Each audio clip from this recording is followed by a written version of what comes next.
A possible major hurdle for the Cape Wind project. A sidewalk project moves forward for Barnstable Village, and the comprehensive financial annual report is ready. These stories and more on this episode of Barnstable Today. It's Wednesday, January 7th, 2015. I'm Sarah Colvin.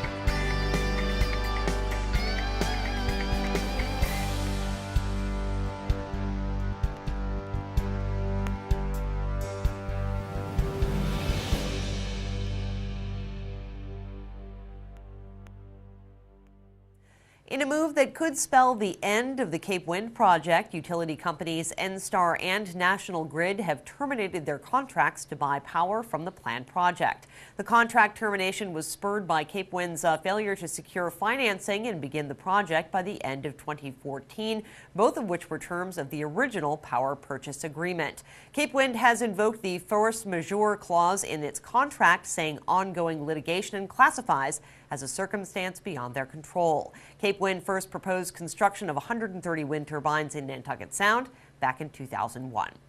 Well, Superintendent of Schools Dr. Mary Chakowski is going to lead Lexington schools. Contract negotiations left the decision hanging in the balance, but those negotiations have since been completed, and Dr. Chakowski will be taking over the helm in Lexington later this year. Under the terms of her contract with Barnstable, she must serve another 6 months here in town. Repair work on the Bumps River Bridge is approved by the Conservation Commission. Engineers Russ Kleekamp and Brad Parsons appeared before the Concom Tuesday night to describe the project. The majority of it has to do with minor concrete patchwork and repair work to various components of the bridge. We're also recommending to put a wrap around the timber piles. That does have a direct interface with the water, but it's a non-chemically applied wrap. It's almost like a ace bandage per se that gets wrapped around the timber piling, and then you have an outer coating that's nailed in. Usually a dive team with 2 men or a small boat team would be out there doing this. We do call out for some road repaving, guardrail repair, which is fairly non-invasive. It does require minimum excavation to set the guardrail, and then also some embankment repair. There's some areas of grout and concrete that has to be reset or refilled, things of that nature. But in general, the project is strictly maintenance. We're not increasing any impervious area. There would be no heavy machinery on site, no stockpiling of materials. So it should be a minimal environmental risk per se. That project was approved with a recommendation that the DPW investigate the restoration of parking spots at the site. Meanwhile, a project to continue improvement of sidewalks in Barnstable Village was approved Tuesday. Andrea Coates, District Environmental Engineer for Mass DOT, made the request at Tuesday's meeting. I'm here tonight to request a determination to reconstruct the sidewalks on Route 6A in Barnstable. This is Phase 3 of our sidewalk project. Phase 1 and 2, we received negative determinations. Phase 2 last year about this time, or maybe it was March, and then Phase 1 was the previous year. This particular leg, we're going to begin at Bone Hill Road and continue easterly to the Yarmouth Town Line. And as in Phase 1 and Phase 2, the sidewalks are proposed at 5 foot in width, wheelchair ramps and side crosswalks at the intersections of the roadway. It's very similar to Phase 1 and 2. We are jurisdictional to wetlands. There'll be no further impact as the widening will be towards the road into the grassy strip, not to the outside of the road where there's stone walls and hedges and so forth. And I'd entertain any questions if you have. That project was unanimously approved. The comprehensive annual financial report for fiscal 2013 is complete. Director of Finance Mark Milne joined me on this morning's Barnstable This Morning to discuss the sections of the document, including the financial section, the heart of the document. The meat of the document right there is the section where you will right off the bat find the independent auditor's report, where they express their opinion on the financial statements of the community. It's probably the most important letter or area of the document, especially from an investor's standpoint. They want to read the auditor's opinion to see what kind of opinion the auditor is expressing on these financial statements. And you're looking for an unqualified opinion, which means there are no qualifications being expressed by the auditors. And that means that everything in this financial report is free of any material misstatements that may be out there. So they believe that these numbers accurately reflect the community's financial condition. So that's the first section in the financial section, the first paragraph or the first major section within the financial section. And then it gets into the management's discussion and analysis. And that's the next section that I would suggest people read if they want to know about the detailed finances of the community. That's where we really get into a discussion on the highlights of the town's financial activities over the past fiscal year. It's several pages long.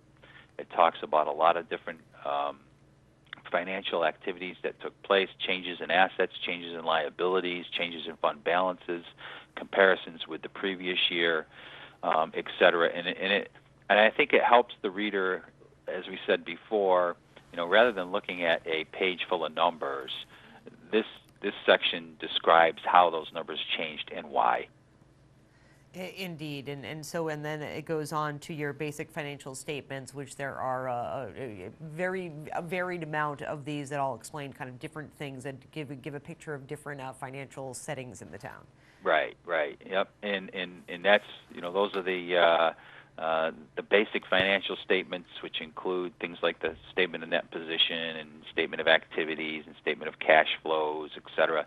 Those are the numbers. That's where if people want to see what the numbers, because some people like to look at the numbers, and but they're all that's the section where all the numbers are, and it's also an interesting section is the budgetary, the statement of revenues and expenditures and changes in fund balance, budgetary basis, where we show what the actual approved budget was for the general fund and what the actual expenditures and revenues were, so that people can see how we did from a budgetary standpoint.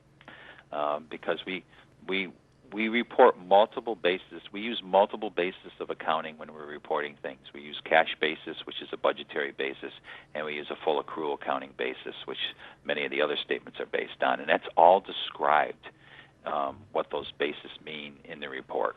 So everything you wanted to know about income and expenditure and more from the town of Barnstable. The last section, Mark, is the statistical section. Tell me a little bit about the statistical section. Yeah, the statistical section is a added benefit that's provided to the reader when you're doing a comprehensive annual financial report. It shows a lot of interesting statistical information, things like who were your top 10 taxpayers the past year, and who were your top 10 taxpayers 10 years ago. So you can see if there's been any significant change in that. It also includes a 10-year historical illustration of your total revenues and expenditures over that period of time, so you can see how things were trending. It also includes things like your assessed valuation of property in town and how that has trended over the past 10 years. It's basically a 10-year look back on a lot of different statistical information, which I think many readers find very interesting. Sometimes some of the most interesting part of the report. Absolutely. Well, Mark, is this something that is available on the town's website for citizens to peruse should they so desire? It will be. We just received it, and we'll be putting it on the website. It should be there, and if not by the end of today, probably tomorrow. Great. Are there printed copies that people can obtain as well, or is this something that is more readily available online, or perhaps something that people can come in and take a look at as opposed to take a big document home with them? Yeah, we have one printed copy here. It's a 133-page document, and so we don't print a lot of copies.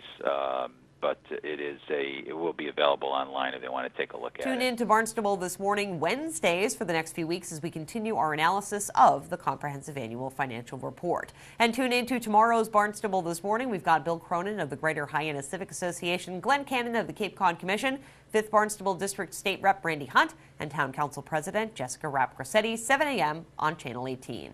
For Barnstable Today, I'm Sarah Colvin.